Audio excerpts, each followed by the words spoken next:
Welcome to the Intern Whisperer Live, the show all about internships and how to excel and do well. Reminders, listeners, you can call us live on the air. The phone number is 407-582-2906. You can also chat with us live through our Intern Pursuit Facebook live chat. Coming up on this episode of the Intern Whisperer Live, end of semester, looking for internships? Sign up with Intern Pursuit or contact Isabella at isabella@internpursuit.tech. Alrighty. All right. So I know everybody's dying to find out how you can find us on our social channels. So if you're listening and you're not on Facebook, you can find us on LinkedIn, Twitter, Instagram, and YouTube. But you can watch our show live on Facebook. And this is the last day we will be using MixLR. We will be switching to Valencia College Radio next month, which is tomorrow. So you can also follow our Intern Pursuit game on Facebook and Twitter. And you can look for us soon on Steam. We did put it up there. And you can also watch us again live on Facebook. And you can call in live. The phone number is 407-582-2906. We would love to have you call us and chat with us on our live Facebook chat. All right, that brings us to our first patron. Pixel Crawler is a suite of tools that audits, monitors, and historically tracks the pixels implemented on your website. There are strong dependencies built on the consistency and accuracy of the data collected by tracking pixels, and Pixel Crawler will help ensure all data is being collected as intended. Their website is pixelcrawler.com. Thank you, Pixel Crawler, for being a patron of the Intern Whisper Live.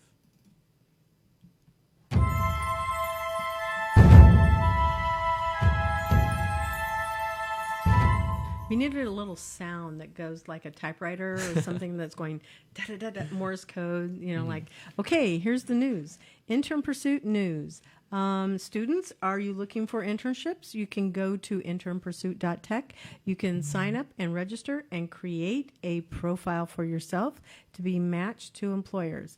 And we're inviting employers of all types and sizes to be a part of our early adopter beta program. So go ahead and sign up. Or if you want information, you want to talk to me, you can go to isabella@internpursuit.tech. Shoot me an email. So tonight's show, the value of team communications. But I think we have it as a different title over here. Why team communications is a game changer in business. So I'll go and change that in there. The reason why I chose this as our topic for tonight is because you guys have been with me, and we've been working in teams here. Mm-hmm. And so it was the first time that it's not a school project. It's a team-oriented activity in a business. And working in teams requires really good communication. So I'm going to be interested to hear what you guys have to say. It's also about trust and being willing to be transparent, to be able to share information in a way that's honest, without hurting people's feelings. So I believe we're made for relationships, and that all starts with interpersonal skills. So Jonathan, what do you think the definition of interpersonal skills is? Well, I definitely think it's to interact with somebody, make a relationship or a bond, maybe a friendship, maybe more, just that build of trust and, like I said, relationships. Corey? Well, what I learned this summer was in this internship was soft skills, the difference between soft skills and hard skills. And sometimes the soft skills interpersonal is knowing how you communicate and knowing how to communicate in different ways, and everybody's different. And one thing I messed up on was me and Isabella when we had communication, and I thought she was saying something else, and she thought that I got it. So it was a miscommunication from my end. And then eventually we realized that we was on the same page. It's just that we thought we was talking about something totally different. Yeah. Rather it was a different word I used, or rather it was a different project, and I thought a different project was a different name. So it's like, I think to me it's like about learning personal strengths and to increase like your communication skills as far as I call it debriefing or briefing, where it's just like we go over one more time just to make sure we're on the same page with visuals and exact words what we mean. You know, the visuals, that's interesting. That's going to come up a little bit later. So I read this really great article. It was in Forbes magazine, and I've got the information in the show notes, and we'll share that with our listeners also. But they were really talking about how what they defined interpersonal skills as the ability to communicate, to build, and to nurture relationships with others. And I think that's, you guys, we've all been saying the same thing. You know, it's really about relationships. And then you have to look at, you know, what are real relationships? Because we have all of this great technology, right. And we'll look at social channels. And people say that that's a relationship tool, right? Whether it's LinkedIn or Instagram or Facebook. Mm-hmm. But personally, I look at it a lot of times, and if it's Facebook, it usually makes me feel bad about myself. So I go, no, I don't want to look at that. LinkedIn, I find more value with that because it's business related. Mm-hmm. Instagram, highly visual, you know, and that can be good too. Less words there, but a lot of pictures, so it's engaging. But I don't know if that's, to me, what I think real communication is, because this is the first time in this generation where there's been 5 generations of workers in the workplace. So you have the silent generation, which is like my grandparents. There's boomers. There's Gen Y. Then there's Gen X, and then there's Gen Y / millennials, and then there's Gen Z. And so with those different generations there, you look at what was the technology at that time, and then what was historically going on. So you guys have grown up with the phones basically in your hands, mm-hmm. whereas that wasn't the case for me. Cell phones look gigantic, think back to the 80s. And then computers were gigantic beasts of things with punch-out cards. I mean, I've seen all of that in my lifetime. And now we call it a phone, but it's not really a phone. Mm-hmm. It's a computer. Small mm-hmm. computer. Yeah. Yeah, I remember the flip phones that we had and the razors, sidekicks. We thought that was amazing back in the day. Yeah. Amazing stuff. I got to add just one little thing, if that's okay. What you talking about, like, I think what it is I think there's no one way of communicating, and I think it's whatever way humans evolve over time to just the way to communicate. That is correct. Mm-hmm. Yeah. Just like we're figuring out, and we don't even know how to communicate. I think we're, as people, as humans, are gaining whatever resources we can to communicate and get our points across. And especially today with mental illness and other things like that, there's, I think, subjects or things that are blocked in people's consciousness that they want to get through, and they just don't know how to. Mm-hmm. And so I think we're formulating, as a generation, ways of communication, which is through cell phones and Instagram and pictures. And I feel like that just brings, like, I feel like phones today have just, like, decreased the amount of, like, the way real interaction. Yeah, exactly. Right. And we're just always on our phones. We're always looking down. We never really look up and just say, hey, how was your day going? Because it might sound weird to another person, or there's a balance missing. Exactly. And I feel like it's definitely something that's kind of sad. I feel in this generation and probably the next, it's just going to get better. Or it's going to get worse. I'm sorry. No, I actually know it should get better, because the studies about Gen Z said that they're very relational. They're making a movement away from the phones, and they're wanting it to be more relational. That's really encouraging. And so I think that's the crux of this, is finding the balance between technology and realizing technology is a tool, and you were key. It shouldn't be something where we're always looking down. Right. It should be this. Something else that I read, not anywhere in our notes, I read this this morning. It said, do you want to know how to feel happier? And it said, if you go, and you can do this like every 30 seconds, whatever, wherever you are, say hello or smile at a stranger. Now, that may sound a little odd, but it's about communicating, right? Because it's not done as much anymore, but when you smile, it actually evokes somebody else smiling back at you. And then that makes you feel good, and it makes the other person feel good. And so I've been trying that today. Like, I was on the campus and I go, oh, smiling. And smiling at strangers, not at people that you know, or even having a conversation with them, because you'll do that at the checkout line. Now, that's a different kind of communication. I can't say that it actually works with like teams, but I think it does help break down some barriers about Right. talking to people. Just getting more comfortable with Interpersonal them. skills. Right. Yeah, exactly. Yeah, just a perfect example is just when going to the bookstore to get a drink or, my snacks. The guy That was checking you out? yeah, he just greeted me. He's like, "Hey, how you doing?" Like a little nod, and like I don't know, it just made me feel somewhat comfortable. He's like, "Okay," like Yeah, it was a greeting, yeah, right? exactly. And I Yeah. feel like yeah, like you said, like I smile like sometimes to strangers, or like if I'm in their way or something, like I'll just be polite, and I don't know, I don't know, I was just always raised. It feels better to you? exactly yes. Yeah. I think that's good. So there's the technology side, and then we have to look at it and see, okay, is that really what real relationships are? It's a tool to have real relationships. So instead of having a texting conversation back and forth with people, you can take it to another level because texting is more tactile. But if you use your phone computer / to have a phone conversation, then it actually is using the auditory skills, right? But if you even make it so that it's a video call, now you've got more visual, you're looking at a person. It's a lot harder to give somebody bad news or give them good news. But it is also using auditory. You're able to see the person. And the more of your senses I think that you use, the better that it is. And it will translate to a real relationship and something that is built on trust. But we've kind of been looking at this from a personal level. Now let's take it into the business sense. We'll come back there because we've all been working together and we didn't know each other 3 months ago. But in the course of 3 months, we've had some very honest conversations.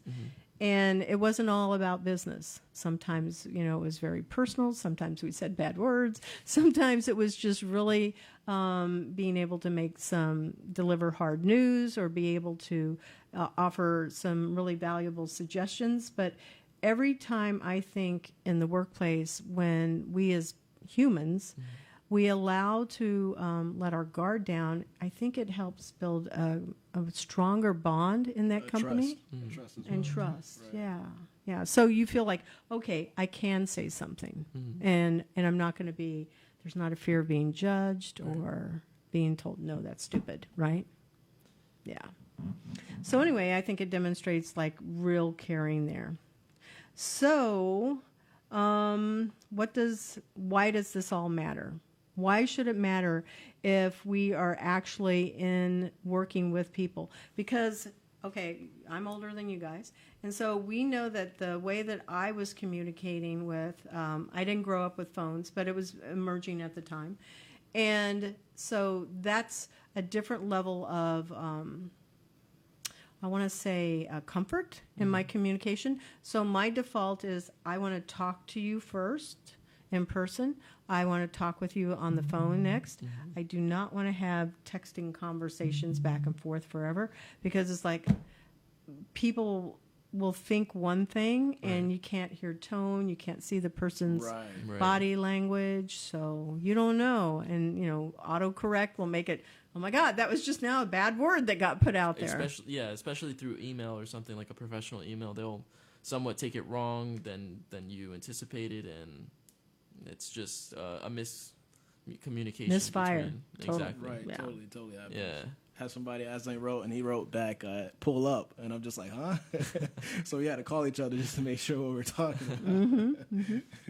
So the article in Forbes, I should make sure that I'll share that in our show notes here. I mean, in our my computer's not cooperating with me. I'll share that in our chat area of our comments side of Facebook. But let me get back on point because things have shifted around for me. It does impact our ability to nurture those relationships. Okay, I'm back on track again. So it demonstrates caring, but why does it really matter? Because for me, the reason why it matters that I have a real relationship with you, because first off, I am the owner of the company and the leader. And so I want to demonstrate and set a good culture tone that you guys can come to me and talk to me about anything that's bothering you. I also am a person that gives an evaluation Mm-hmm. about you guys. So I don't want you to be finding out at the end of the semester like there was a problem. I need to tell you in real time what the problem is. So that can be I uncomfortable think to that's hear. what I valued a lot about working with this company, working with you. Is just like the environment was a lot different than your traditional based of working, because You have friends that are in internships elsewhere. of course, Yeah, and so it's more of a job technically for them, but the whole environment is a little bit different. Like you'll talk to your boss about stuff, and then she'll pretty much just shoot you down, or I don't know, just make you feel more intimidating, and it just gives you that sense of fear. And well, do you think that they didn't feel valued? maybe, yeah, because maybe there's other interns or other people that they would feel valued more, and then there's always favorites and stuff. Sure. So that always comes to play too. So I don't know. I think that's I think the traditional based of how jobs were and how they are today, I think it's shifting. I agree. Like you said, like like we talked about before, how jobs are becoming more remote, or more relational, and I think that's great. I think that's what we need, other than just like listening to what our boss has to say and then like It's one doing that. directional. Exactly. Yeah, and it doesn't feel like a team, because in a team should be able to, everybody should be able to speak whatever it is that's on their mind, right? So yeah, so there's that. Now I found this quote and I really, really liked it. It was in the same article. Stacey Ware, and she's the founder and CEO of NCOMS Collective, and she wrote this. She shared this quote. Let me make sure. How well you communicate the impact you are making in your company or industry will determine if the audience that matters the most hears and understands your value. I found that really interesting, but it was even more targeted towards women. And I think because we're all a minority in the room here, so you're Hispanic, Hispanic, we'll go with that. We had this whole conversation before the show started. Corey's black, I'm a woman. So we're all a minority in some sense. And we want to know, is our voice being heard? We want to know that it's not only just being heard, that it's actually can have an impact, right? And so I think that's a part of it too, is a company culture and working in a team. I know that my idea may not be adopted by everybody. And if it's a bad idea, I really want to have people tell me, oh, that's a bad idea. And this is why. And if I have more of a authority figure type of a leadership role, then people don't feel like they can say something to me. And that's important to me. I would rather have an open culture where people can say things that I need to hear, not that I want to hear, but I need to hear, because I think that really creates a stronger bond, and it's going to hopefully result in more employee engagement and retention.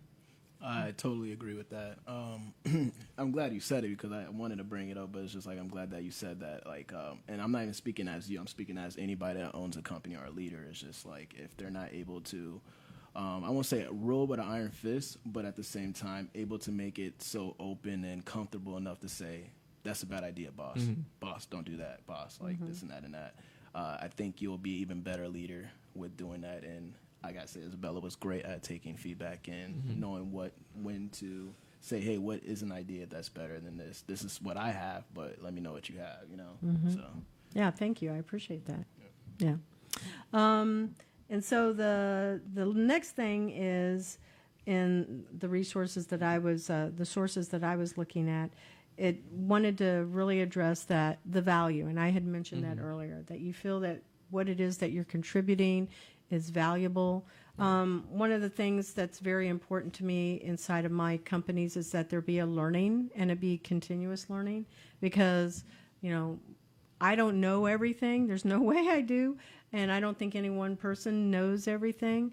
So I know that I can learn from you guys just as much as I hope that you learn from me, and I do. And I learn different aspects of like, well, what's going on in the schools. You'll come back and tell me those things, but I also learn from just you as a person, based on whatever your walk is, and it has nothing to do with your race or your gender or your ethnicity, but it has to do with what is your walk in your life. What is your purpose? Do you know your purpose? Are you able to see that? And one of those questions that I'm going to throw this over to like Corey. You don't have to answer it though, just so you know. He has a totally different degree. It's animation, Motion graphics. Yeah, animation to me too. And I had asked him, it wasn't exactly what he was looking for, and my question was, well, did he feel that it was still worth his time to be here? And I was really happy with his answer. You want me to say the response? Sure. My response was, it's not the field I'm going for, and to be honest, wherever I'm going at, it's probably most likely won't be the field exactly. But I told her that everything's going to plan. I came in with a perspective of no matter what kind of internship it was, obviously I got to try to do what I'm contracted to do. And complaining wouldn't do nothing, and I'm not a complainer, so whenever I got to this internship and got what it was, I actually found my interest in what I wanted, and I got tested on that. So when I went from the beginning of the conversation and the internship agreement was to learn certain things that I wasn't good at, I'm lacking at. And to be honest, she was able for me to home in on that and able to increase what I'm trying to find with whenever it comes to certain specifics I want. It doesn't have necessarily to do with my program or my objective for my degree, but overall my skill set has sharpened when it comes to what I'm trying to do. So it's just more of a. So it's those power skills. It's more of a exactly a power skill and a little bit of soft skills, because I did achieve some things with the soft skills. I wanted to get back with my emails, and you helped me out with trying to push me more to respond with my emails. I'm going to refine this for you. Power skills and soft skills the same. So I just use power skills because I think that's really how we differentiate ourselves as people. It's not power skills, hard skills? No. Okay, my fault. Hard skills and soft skills. Sorry, people. Yeah. So you've improved in your time management, working with other people, being able to communicate was huge, because it was like, okay, we're working on this instructional video, and then we have the teasers that you're doing to promote the shows and the podcasts. And then we also had some other videos that were marketing videos that were worked on. And there was a lot of stuff that you did. And while it wasn't in motion graphics, there was this place where the skills, the power skills, that should translate across anything that's going into the right, and direction. that's exactly okay. Thank you for that, because I was used to saying I thought power skills meant like hard skills. But yeah, so the soft skills / power skills, it was able to strengthen because like literally like I was able to not only need a mentor, but know when I don't need a mentor or need an extra person to tell me a set of eyes, but know when I need to critique myself in a certain way that I'm not thinking in that certain perspective. And so literally it was a mission accomplished because it helped me in the long run of learning something that I can overall sharpen my power skills. Yeah, attention to detail, making sure that you said, okay, this isn't right. Now, how do I make it so it's going to, we'll talk about this one.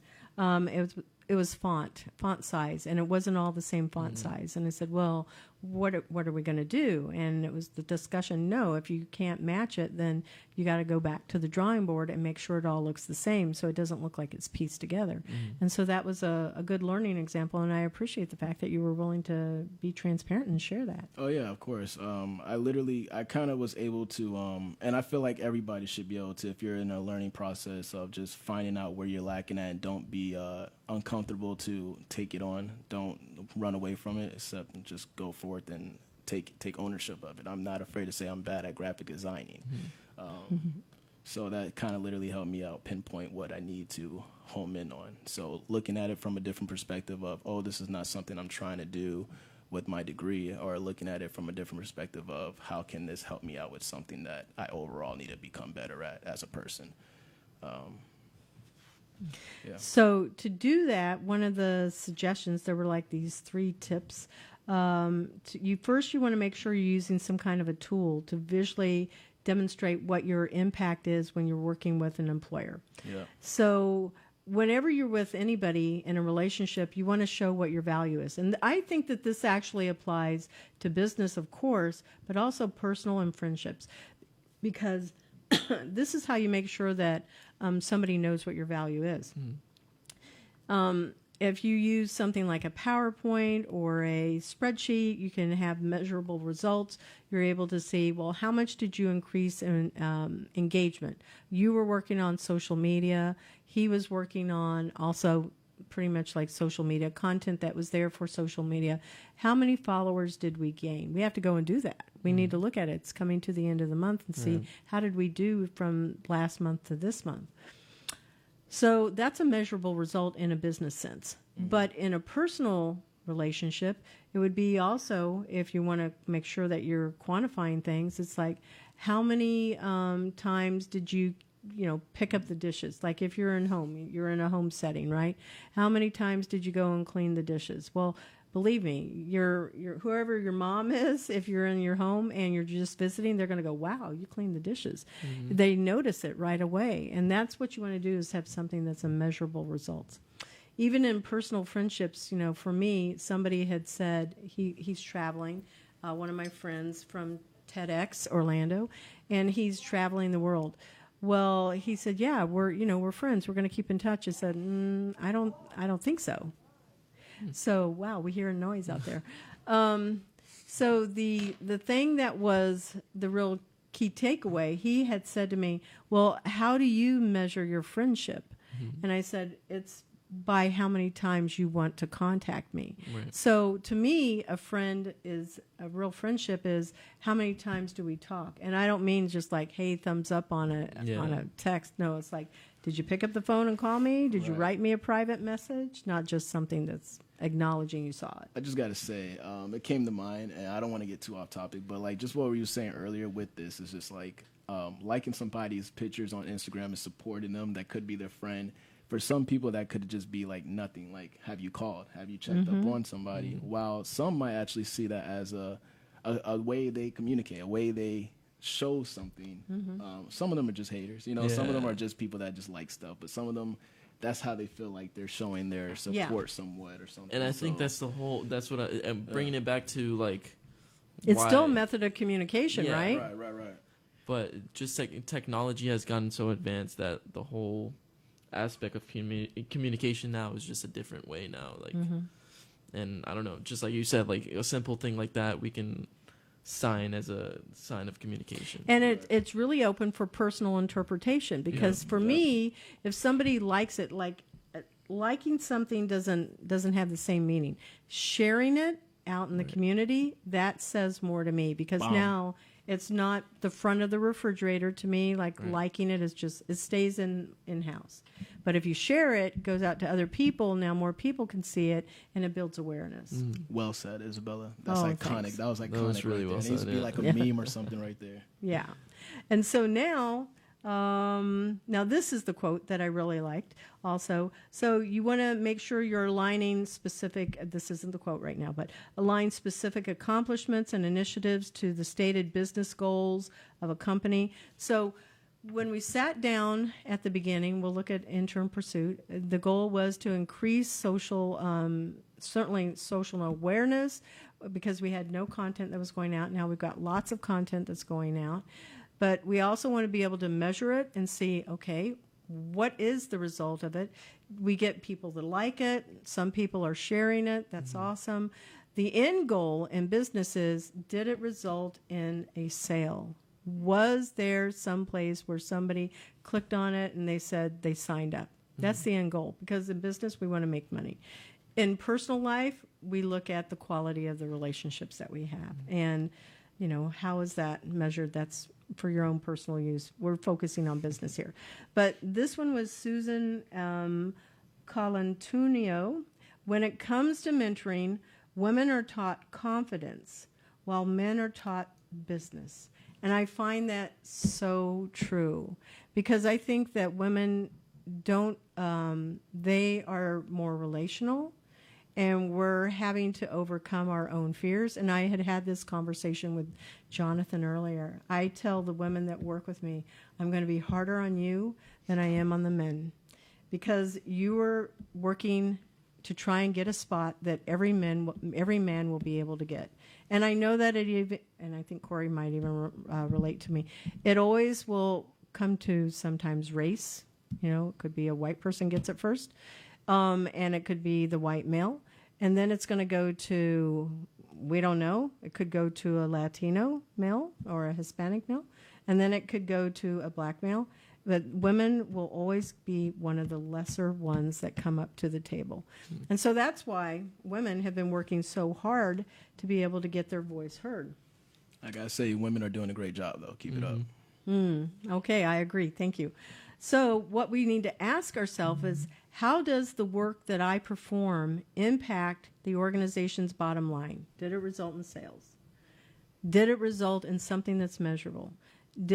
How did it impact the people that you work with? And how is it impacting your strategy? So I'm going to use Intern Pursuit, our show here, as a guinea pig up here. And my original hope was that students would take this and it would go viral. Because we used to have students on the show as guests, and they would share their What I Learned story. But what I learned is that students weren't sharing. They wouldn't share it, and their friends they didn't tell people that they were going to be on the show. And so we didn't increase any of our listening base because of that. So I went, okay, so I need to pivot, because those results were not yielding the goals and the strategy that I originally thought. And so now it's going to be focused more on the employers. So employers are business-minded. Students are not. And so now this was all of my takeaway. So having more employers come on the show and talk about their industry, talk about innovation in their industry, what does the future of that industry look like 5, 10, 20 years out. That is the direction that the show now has, which is hopefully something that students will be able, they listen to and they learn from, because we bring different employers on to talk about what it's like, what is a day like working as an intern in that business. And so that's where the shift has been now. And hopefully I'm going to see that it not only, my strategy is that it will actually be something that employers listen to and they find value. And then it's something that students will listen to. I don't know. So we got to measure that and check it out. And then the last thing that I had as one of my bullets is, you want to use your progress tool to state how the strategies and deliverables support the organization. Oh, I already said this. Support the organization's business, financial, and people goals. Well, actually, I didn't say that. So it always boils down to money. And I think that's the biggest thing that I want to see a student take from an internship with me or with any of our Intern Pursuit employers, is that you're coming in to do a job. It is not an internship, and it is not a school project.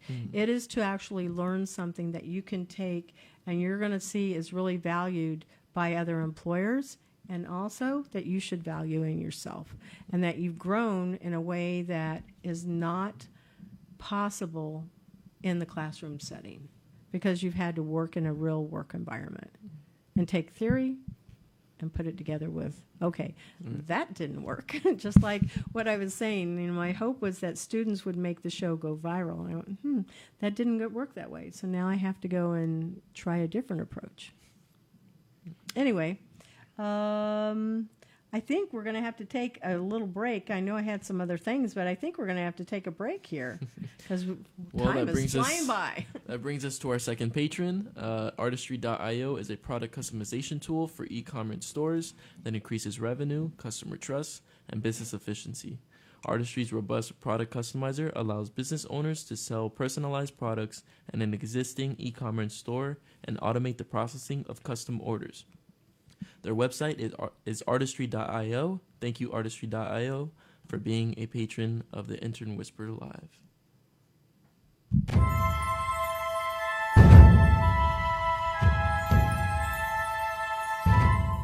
So I just wanted to wrap up. I had just like this few little bullets on the end of 3 tips for having interdisciplinary or interpersonal skills and how that relates to communication. So develop a cadence of accountability. So what that means is a time frame. So making sure that you get regular feedback is essential. Let it be in real time. You want to communicate value early and certainly often, because we're humans and we will, you may hear one bad thing, and that's what I hear in my head. And I might have heard 3 good things, but what I'm going to focus on is the bad thing. Right? Okay, that comes from Pretty Woman, just so you know. We always focus on whatever the negative stuff is. We're just human. You want to make conversations worth, my time and your time. We want to make sure that they're real and they're valuable. And you on the other end of the person that's wanting to acquire value, make sure you take the initiative. If your manager isn't checking in with you, go in there and say, hey, how am I doing? Don't be afraid to ask that. Because my dad had said that to me too. He said, well, if you really want to know the truth, you better ask. But if you don't, then don't run away from it. And I found that really valuable, because I can go to my dad and it's like heart surgery. Let me cut you open. The rib spreader, take all of that crap out, boom, and put new stuff in. That's how it is to talk with my dad. It's brutal. It's brutal honesty. And then you want to be able to provide time to improve and shift direction so that you can actually take that feedback and move it on over. So we have a whole second part that you were bringing to the table, Jonathan. Yes, I do. So this is just how to communicate pretty much with your team and how it impacts yourself as a team, as well as being a team member or just being part of a team. So I put ensuring your team members and know what's expected of them is key, and being able to lead an efficient, successful, happy team. And I thought that was pretty that's pretty true, definitely, because you want to make sure everybody's on the same page. You don't want people to be confused or get I don't know, just not understand what the task is at hand. And I feel everybody really needs reassurance of what's going on, and just to get the job done the way that it's needed. So you're on 2 teams. Yeah. Really. So you're on this team where it's all about the radio show, and you work with Corey, and you work with Melanie, you work with me, but you're also doing social content for the company, and it's targeting students and employers and schools and, just the product itself, right? So there's this team dynamic, and I don't know if you had to work with anybody else. No, we didn't work Roger, with Jack. I guess. Oh, yeah. Well, yeah, because that was, for Pivot, but yeah, I think so, because there's some cross-training that ultimately happens. So out of that experience of working with teams, what is it that came from there that you think is tying into what you were just sharing? Well, when we had our marketing strategy plans, and just being in a group, just brainstorming about what we can do to improve the company, what we can do better, I definitely think that really helped, because everybody was on the same page. Everybody was very creative with what they wanted to do. We even came up with the commuting idea, and I thought that was really exciting. Just to really see what we can do to bring engagement towards the website, engagement towards our company. And I like that. You said our company. I Yeah. like that. To me, it demonstrates inclusion, and that's why I like it. Because whenever anybody that's working with me says we or our, I really pay attention to a lot of what you guys say and do a lot, and I go, okay, that's good. So there's really this team dynamic that's apparently transferred. So. yeah, and just we got pretty comfortable, me and Corey, Melanie, we're just everybody is just very, I don't know, it's very comfortable against like with all of us as a High team. level of trust. We Yeah, trust each definitely. other. Right. There's a high level of trust. That's what I'm trying to say. What I noticed is also is like exactly what it is. It was like Yeah. it felt comfortableness because like right after like you left, like we'll plan out like what we're gonna do, like what we'll try to do, and what can we do better like next time. Oh, I'm So glad it to was just hear like- that. Yeah. That's I awesome. think we did it almost every time. Yeah. Really? Yeah, we kind of was talking about just how we was gonna do the next shoot and like what days work. Yeah. What's gonna be the best days. So we did that with today's show. We're going to use that as the example because we're wanting to be real honest with our listeners. And we went, okay, how do we make sure that our show doesn't sound as scripted? You know, we're like reading. We're actually having more of a conversation. I would say we hit 100% today. I think we did I awesome. think so as well. Yeah. So that's really good. So you had some interesting statistics here. So research has, wow, I can't talk today. Research has found that a surprising 69% of managers reported being uncomfortable communicating with their employees, with 37% also expressing discomfort giving direct feedback about people's performance in a case of a negative response. So at the end of the internship, we've started doing something that's new. And I'm asking everybody to give me a recommendation, but I'm also wanting to give you guys recommendations. And I'm looking to see, okay, who's comfortable with doing that? And not everybody will. I mean, I can say it's a requirement. It's not. It's optional. Because I usually wait to see. It's like playing chicken. Okay, who's going to do it first? Because if I do it and I write something, I go, is it really what, are they just writing a recommendation based on what I wrote? I usually like to wait to see what somebody else writes because then I can go, okay, it is playing chicken. Corey's laughing because he wrote a recommendation. I wrote a recommendation, but I was waiting for her to send hers first, only because I never wrote a recommendation before. So I didn't know what the heck to say. So I kind of find it funny. I'm like, no wonder you didn't send one yet.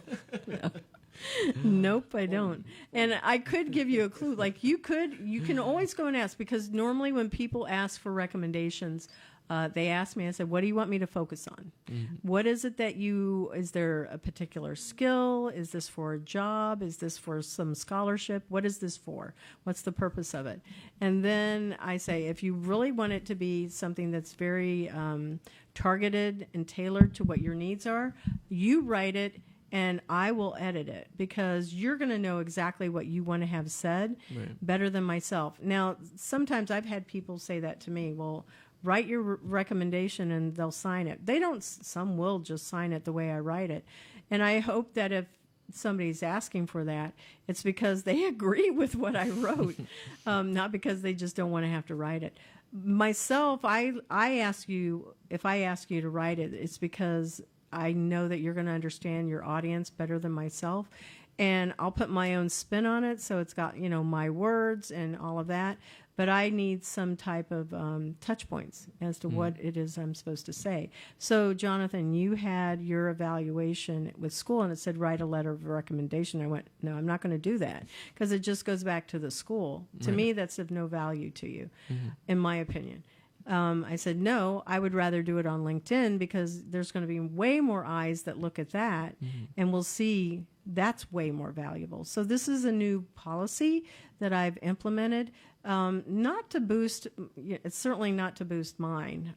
It doesn't hurt, though. I'm not going to lie. It doesn't hurt, but I'm trying to get hired by companies, not by interns. So there's no real value, monetary value there.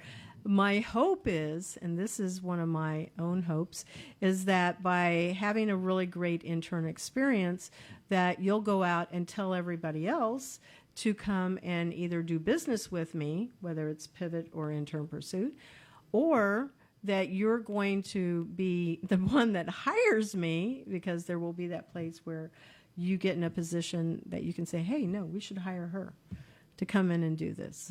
So there is a strategy and a reason behind it, but there's no expectation. There honestly is no expectation.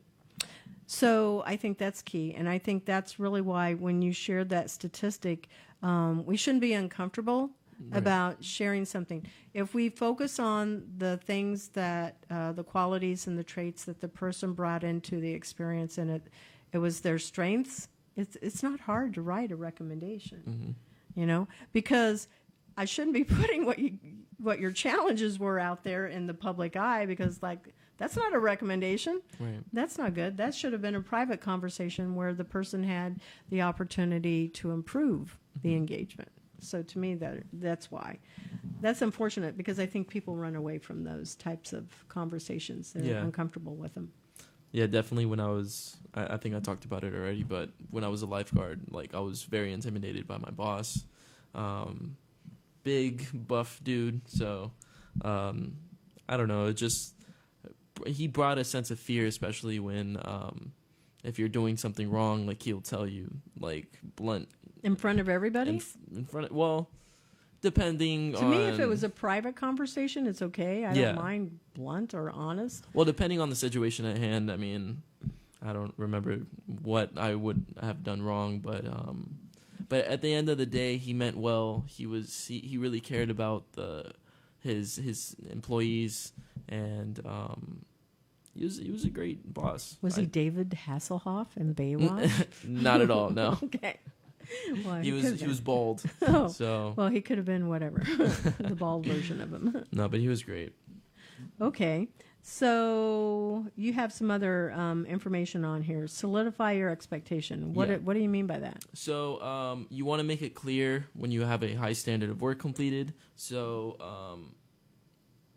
I would say to set a time frame in which it must be done, and don't be ambiguous when it comes to what you're asking of people. You just want to be clear and be very transparent with them. That way, you get what you want out of what you're asking for, essentially. Yeah, I try to work in weekly sprints. I really prefer that, because whatever is assigned, if it gets completed within that week, 4 days is the week, a 4-day work week, then we should be able to, and I'll use social content as the example, creating social content, a month's worth of content should be able to be done 3 months of it, honestly, and by the time you get at the end of your first month, you should be able to do 3 months of it in less than a week. And especially if you're being efficient with how you're creating it. Now, once that content is created, it moves into managing it and then the analytics of it. And seeing, okay, what do we need to do? How do we need to change this so we create engagement and get sales? So that's why I like to set a deadline of a weekly sprint. I think that it allows everybody to have that as the date. They know that they're supposed to have it turned in. It's even better if I can sit down and preview work. I'm the bottleneck usually. I know that. So I take that hit there, because if I can't go and look at it, I know Corey's been so good. He's been waiting for me to look at videos, and it's in this approval folder.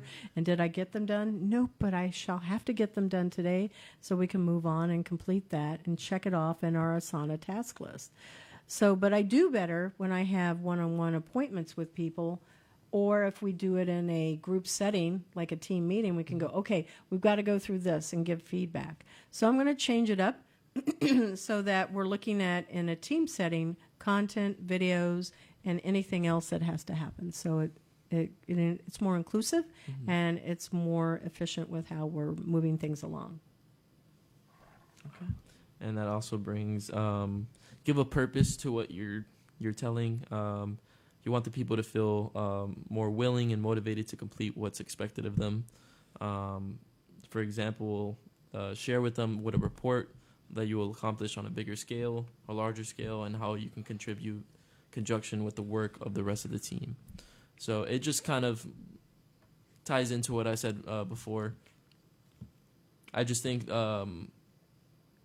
if you bring a positive energy towards your team and everything, and like I said, be transparent with them and on what the task completed, they're going to be more motivated to do it and more willing to do it, and ask questions, of course, to make sure that it's done efficiently. All right, so we are at the end of our show. And so, do we have transition music, Jonathan? We do. Awesome.